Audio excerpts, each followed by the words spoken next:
With Cardi B, she's done exactly what she should have done. She's just gone full steam ahead, and congratulations to her. The only thing with Cardi that really, really, really hurt my feelings was the first interview she did after Motorsport came out. I remember, like, when I first came in the game, if a female of that stature had done a feature with me on it, I would only be, singing their praises and saying thank you.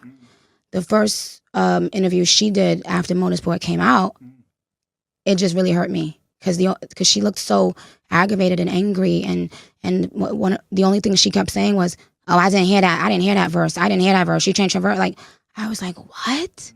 I remember when I first did a song with Trina for the first time. That's why to this day I love Trina, because she is the first female rapper I think that, acknowledged me behind the scenes and said, I want you to be on my album. Till this day, you've never heard me speak ill of Trina just because of that. That's very important. And so her most recent interview, Cardi, that's when I just came back on Instagram and I saw it and I felt good. I finally felt like she said something genuinely nice, about me. But with Motorsport, I kind of felt ambushed. I felt like Quavo at that time was like, Quavo is my baby. I love Quavo. And at the time I went on Twitter and I explained how Motorsport came about. And, people were saying that I was lying. So I texted Quavo and I said, hey, just, could you back me up on this? Because, I don't want people to think I'm lying. What do I have to lie about? And he didn't back me up. And, he texted me. He was like, I would go on Twitter and back you up if you were my girl. LOL. And that hurt because he's somebody, like, I love him, There are certain rappers, who I call my baby. Quavo, Uzi is my baby, Sway Lee's my baby. And so Quavo told me, I'm not gonna go on Twitter and address that shit, man. Like, if I do an interview, then I'll address it. And I was like, yikes, because it hurt my feelings to know that people would watch me be slaughtered and not one person will step in to say the truth. They will run with that lie because it's, can I have some water, please? They'll allow people to run with the lie because it's entertaining to make Nicki seem like a bad guy. And it's sad. Quavo texted me. I still have the text in my phone. First of all, Quavo came to my studio and played Motorsport. He was the only person on Motorsport.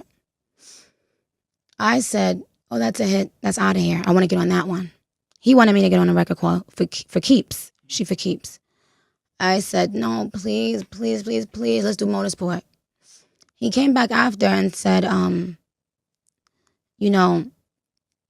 the guys going to be on Motorsport. I was like, okay, yeah, I figured that. I knew that much because I knew they were working on their group album. And he texted me and he said, is it okay to put Cardi on it? And I still have the text in my phone where I said, yeah, let's do it. And that's the only story I told. I said exactly how it came about. And when it was time to clear the air about that, no one did that.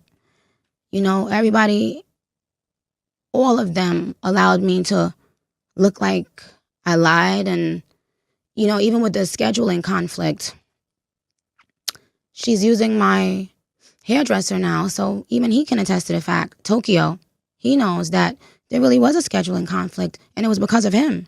He's the one that couldn't show up.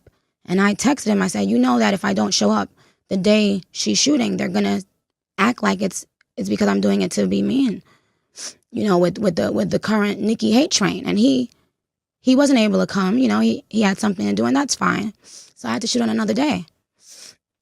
They all knew that, especially if you're using my hairdresser now. He can attest to that. And you still did interviews and y'all all still jumped around that. And just to paint Nicki as the bad person so that you could play the victim. And that really, really hurt me because I really fully supported her. And up until this recent interview that she did, I had never seen her show me genuine love in an interview. And I could just imagine how many girls wish they could have been on a song with Nicki Minaj. And I mean, I'm not saying it in a cocky way, but like, yikes. I'm not saying that in a cocky way. I'm saying it like, the first thing out of your mouth when someone asks you about a Nicki Minaj feature is, she changed her version of it. Excuse me? It's because of the Nicki hate parade that she felt the comfortability to address me in that manner.